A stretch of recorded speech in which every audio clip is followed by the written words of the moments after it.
بسم الله ولا حول ولا قوة إلا بالله العلي العظيم. بسم الله الذي لا يضر مع اسمه شيء في الأرض ولا في السماء وهو السميع العليم. روتين جديد ويوم جديد مع بعض إن شاء الله النهاردة. إن شاء الله يا بنات هنعمل النهاردة بكيلو لحمة مفرومة، بس نوعين من الكفتة لأول مرة على اليوتيوب إن شاء الله بإذن الله. في فيديو واحد هتعملي نوعين من الكفتة، كفتة الحاتي وكفتة الرز في فيديو واحد يا حبايب قلبي. بس لايك واكسبلور، وما كنتوش مشتركه في القناه اشتركوا في القناه عشان يوصلك كل جديد من القناه.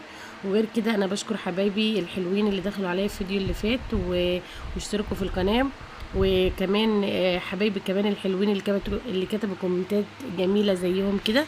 انا بشكركم جدا جدا، وكل واحده داخله على القناه على قلب يعني. بصوا اقول لكم انا مبسوطه منكم والله العظيم. المهم تعالوا بقى نشوف مكونات. اول حاجه هنعملها يا حبايب قلبي كفتة الرز. هقول لكم مكونات كفتة الرز، كل المكونات عندنا، بس اهم حاجة اللي انا هنعمله ان احنا هنجيب كيلو رز هنخمره في المية من بالليل، والصبح بصفيه بالمصفى، وبعد كده بصفيه كويس من المية خالص، وبعد كده بضربه في كبة الخلاط يا بنات. يعني انا كده كيلو رز اهو نقعاه من بالليل وصفيته كويس ونشفته كويس من المية، وبعد كده ضربته في الكبة. الخطوة ديت بتسهل عليكي حاجات كتير قوي قوي، لكن ما بضربه ضربته في الكبه بتاعه الخلاط، لكن لما اضربه في الكبه التانية بتاعه المفرمه بيتعبني جدا جدا يا بنات. تمام، لكن انت الخطوه دي جميله وبتسهل عليكي الكفته خالص. فانا نقعته وصفيته وضربته في كبه الخلاط. هنا معانا طبق كبير من الخضره، شبت وبقدونس وكزبره، ومعايا نص لحمه مفروم، تلتينها لحمه والتلت التاني الدهن، ومعايا هنا يعني حوالي 5 أو 7 فصوص من الثوم، وقرنين فلفل حراق، وقرن فلفل بارد. تمام، ومعايا بصله كبيره خالص، ومعايا كمان الخضره بتاعتنا زي ما قلت لكم 3 انواع، ومعايا هنا البهارات بتاعتي يا بنات. هحط مرقه فوريه مرقه دجاج ومرقه فوريه نوعين يعني، وهنحط كمان بابريكا حمراء والسبع بهارات، فلفل اسمر وكزبره وتوم باودر وبصل باودر يا بنات. ماشي، لو انت حابه بقى تحطي اي نوع تاني من عندك حطي براحتك. هناخد الاول كل اللي هو المكونات بتاعتنا، اللي هو البصل والخضره والثوم، هنضربهم في بعض خالص بالفلفل، نضربهم خالص لحد ما ينعموا معايا خالص. تمام، وهنزل بيهم على الرز. انا الاول كنت باخد الرز واضربه في الكبه، وبس كان الموضوع بيطول معايا وبياخد يعني بدل ما بضرب دور بضرب دورين، لكن دلوقتي الموضوع كله بياخد معايا دور واحد في الكبه. يعني انا ضربت بس الخضار وهنزلته. وكمان يا بنات اللي بيخلي معانا برضو الكفته بتاعتنا منفوشه كده وما تكونش مكببه من جوه، معلقه من البيكنج باودر يا بنات. ديت لازم لازم يا بنات، معلقه البيكنج باودر ديت بتخلي الكفته بتاعتنا مش مكتومه من جوه وهشه وجميله قوي. هنا كل المكونات بتاعتي انا خلطتها في بعضها، وبعد كده هاخدها اضربها في الكبه. ده الدور الاخير يا بنات، هنضربها في الكبه لحد ما ننعمها خالص. تمام، هاخد المكونات بتاعتي اضربها في الكبه لحد ما تنعم معايا خالص. وصلتوا لحد هنا لايك واكسبلور. يا ريت حبايبي الحلوين ومتابعين الجمال ما ينسوش اللايك يا بنات عشان بيعلي معايا الفيديو. كومنتات حلوه من حضراتكم، وصلوا على النبي على افضل الصلاه والسلام في الكومنتات يا حبايبي. كده المكونات بتاعتي هضربها وانعمها لحد ما تتجانس كلها مع بعضيها. تمام، في ناس بيضيفوا حاجات تانية، مكونات تانية، بس صراحة هي كفتة الرز هي دي المكونات الأصلية اللي احنا اتربينا وشفنا أجدادنا وأمهاتنا بيعملوها. تمام، بس انا للاسف عند مامتي، يعني عند مامتي مش بيحمروها في الزيت يا بنات، بس انا جوزي بيحبها متحمره في الزيت فبحمرها له في الزيت، اما انا ما بحمرهاش في الزيت. قصدي انا بحمرها في الزيت، اما اهلي زمان ما كانوش بيحمروها في الزيت، بينزلوها على طول، بيعملوها صوابع وبينزلوها على طول في الصلصه. هنا بقى خلصت الكميه بتاعتي وهغطيها بالستريتش واحطها تستريح حوالي ساعه في التلاجة لحد بقى نيجي مكونات كفته الحاتي بتاعتنا الجميله. انا مش بضيف عليها اي اضافات خارجيه، كل اللي بعمله ان انا معايا مرقه ومعايا كزبره ومعايا بابريكا ومعايا توم باودر وبصل باودر والسبع بهارات. تمام، كل المكونات بتاعتنا دي بنت حتى بعض البهارات ديت يعني اختياري، بس ديت انا المعتمده عليها دايما. بصلايه كبيره يا حبيب قلبي، وحزمه من الخضره، ومعايا فلفل احمر حراق وبارد، ومعايا توم باودر، قصدي توم برضو توم صحيح، ومعلقه كبيره برضو من البيكنج باودر. اساسي جامد قوي يا بنات في كفته الرز وكفته الحاتي انك تحطي معلقه البيكنج باودر، لانها بتطلع لك الكفته هشه وما تكونش مكتومه من جوه. برضو بضرب كل المكونات بتاعتنا في الكبه. انا ما غسلتش الكبه عامه، هي بس لونها ابيض كده، يعتبر من كفتة الرز، بس مش وسخة ولا هتأثر خالص في كفتتنا. تمام. هضرب كل المكونات بتاعتنا ديت لحد ما ايه بقى. اول حاجة احط التوابل واحط البيكنج باودر برضو معلقة كبيرة، يعني معلقه مش هرميه ممسوحه كده يا بنات. تمام.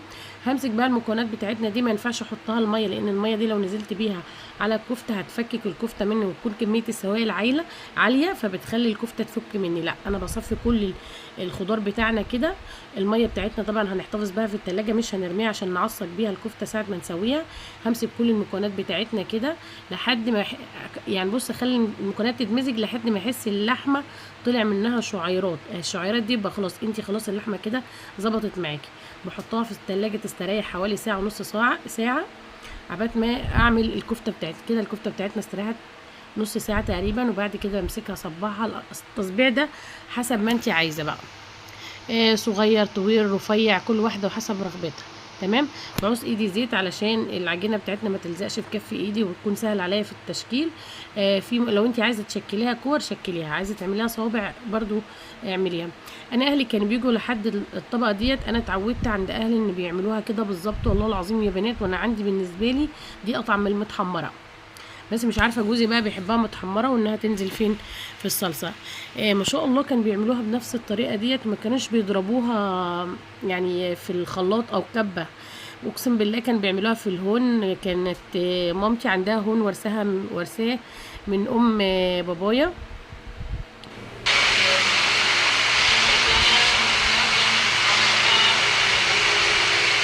كانت يا بنات ورثاه من بابايا، والهون ده كان بيلف على الشارع كله علشان الناس كلها تعمل فيه الكفته.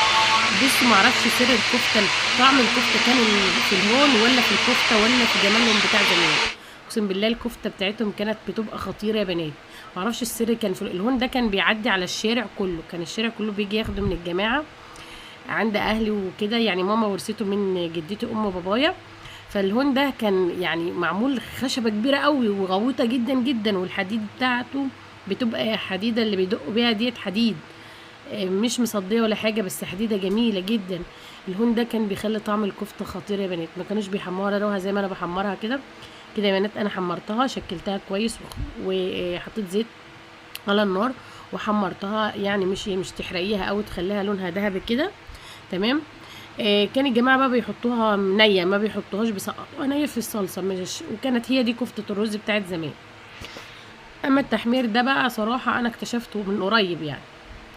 بصوا بقى، دي الكميه بتاعتنا اللي انا خلصتها. صراحه طعمها جميل جدا جدا. هو نص كيلو لحمه عليه كيلو رز يا بنات، منقوع من بالليل ومغسول ومضروب في الكبه.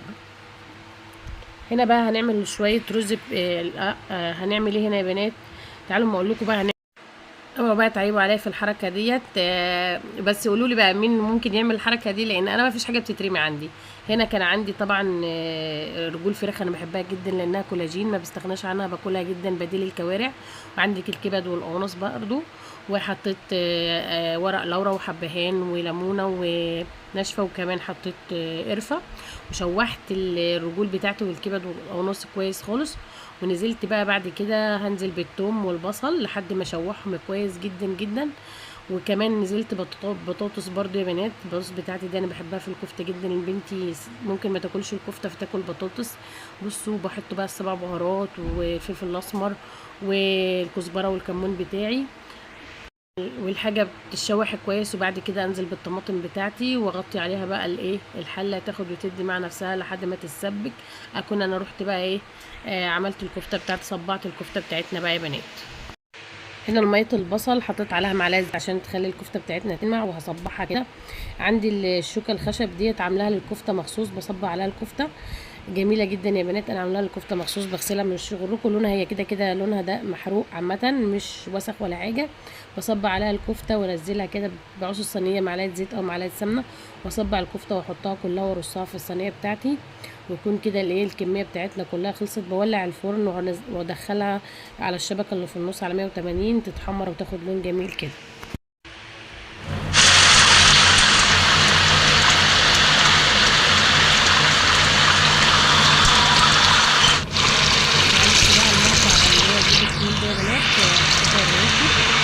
بعد كده بعد ما تتسبك معايا كويس هنزل بيها بدورة او شفشق من الميه لو عندك شوربه حطي، بتبقى تحفه يا بنات. انا ما كانش عندي شوربه، كده كده انا عامله الرجول والكبد فيها.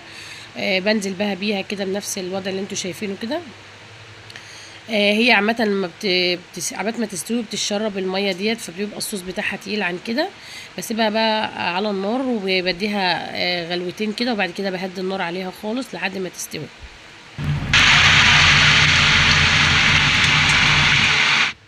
ما شاء الله يا بنات. وهنا بقى كفتة الحاتي بتاعتنا استوت بقى في الفرن، حبيت اوريها لكم. النص كيلو يعتبر مش عارفه اطلع معايا حوالي 12 صابع او اكتر. انا من كده كده ما كنتش مزوده البصل قوي يعني. بصوا يا بنات، بصوا اللون والطعم، جوسي خالص خالص خالص، وشوفي من جوه هشه ازاي. بصوا ما شاء الله ما شاء الله. عشان تحسي بقى بطعمها وبطعم اللحمه فيها قللوا الخضار، يعني انا كنت مقلله المره دي الخضار. في ناس بقى بيحطوا حاجات تانية واضافات تانية، بس ديت هي كفته الحاتي الاصليه. صراحه طعمها تحفه جدا جدا. ولو في حته فحميه بقى تحطيها هتدي بقى طعم ولون تاني خالص. عملت بقى جنبها رز بشعريه، وعملت سلطه بقى بالخيار والفلفل والجزر. وكده الغدا بتاعنا كله خلص يا بنات. صراحه كان يوم جميل وطعم جميل. هنا ليه انا عملت نوعين من الكفته؟ لان في عندي بياكل كفته رز، وفي عندي الولاد ما بياكلوش. فاللي حابب ياكل ده ياكل، اللي حابب ياكل ده ياكل. انا صراحه انا وجوزي مدمنين كفته الرز، والولاد يعني مش قوي، فانا عامله لهم الكفته التانية. هو بقى بكيلو لحمه بس، عملت نوعين كفته في فيديو واحد. وكان ده الغدا بتاعنا النهارده وروتيننا النهارده في المطبخ. يا رب يكون نال اعجابكم. اهم حاجه ما تنسوش اختكم في الله في اللايك والاكسبلور. ما كنتش اشتركت في القناه اشتركي في القناه. واي سؤال او اي استفسار عن اي حاجه اكتبوا لي في الكومنتات وانا ارد عليكم. واستنوني في فيديو جديد وروتين جديد ويوم جديد باذن الله مع بعض ان شاء الله المره الجايه. والسلام عليكم ورحمه الله وبركاته.